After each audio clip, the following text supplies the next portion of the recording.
कुरुक्षेत्र का मैदान जहां धर्म और अधर्म का महायुद्ध शुरू हो चुका था। कर्ण अपने चमकदार कवच और धनुष के साथ युद्ध के मैदान में उतरा। उसकी आंखों में दृढ़ संकल्प और एक अजीब सी शांति थी। यह वह पल था जब उसकी नियति ने एक नया मोड़ लिया। दो महान योद्धा कर्ण और अर्जुन आमने सामने खड़े थे। उनकी आंखों में एक दूसरे को पराजित करने की लालसा थी। धनुष की डोरी खींची, तीर चले और दोनों के बीच का तनाव और बढ़ गया। यह एक ऐसा युद्ध था जिसे इतिहास कभी नहीं भूल पाएगा। रात के अंधेरे में कर्ण अकेला बैठा था। उसके मन में अपने जन्म के रहस्य और धर्म के प्रति उसकी प्रतिबद्धता के बारे में विचार चल रहे थे। क्या वह सही रास्ते पर था? यह प्रश्न उसे बार बार सताता रहा।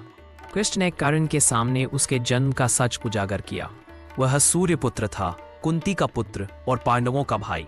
यह सच सुनकर कर्ण का मन विचलित हो गया, लेकिन उसने अपनी नियति को स्वीकार कर लिया। सत्य जानने के बाद भी कर्ण ने युद्ध जारी रखने का फैसला किया। वह जानता था कि यह उसकी नियति है। उसने अपने धनुष को थामा और युद्ध के मैदान की ओर बढ़ गया, अपने भाग्य का सामना करने के लिए।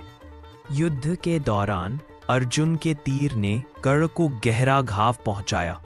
वह धीरे धीरे जमीन पर गिरने लगा, लेकिन उसकी आंखों में अभी भी संघर्ष की चिंगारी थी। यह उसके जीवन का अंतिम क्षण था। अपने अंतिम क्षणों में कर्ण ने अपने जीवन को याद किया।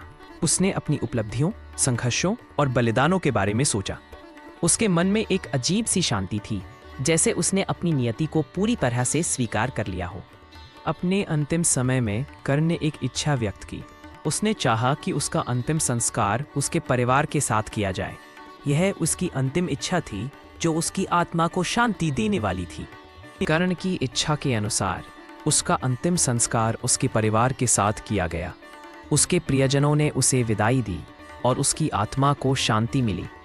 यह एक महान योद्धा का अंत था। कर्ण की मृत्यु के बाद उसकी वीरता और बलिदान की कहानियां लोगों के दिलों में जीवित रही। वह एक शाश्वत नायक बन गया जिसकी कहानी हमेशा याद की जाएगी। उसकी विरासत ने लोगों को प्रेरित किया और उन्हें धर्म के मार्ग पर चलने के लिए प्रेरित किया।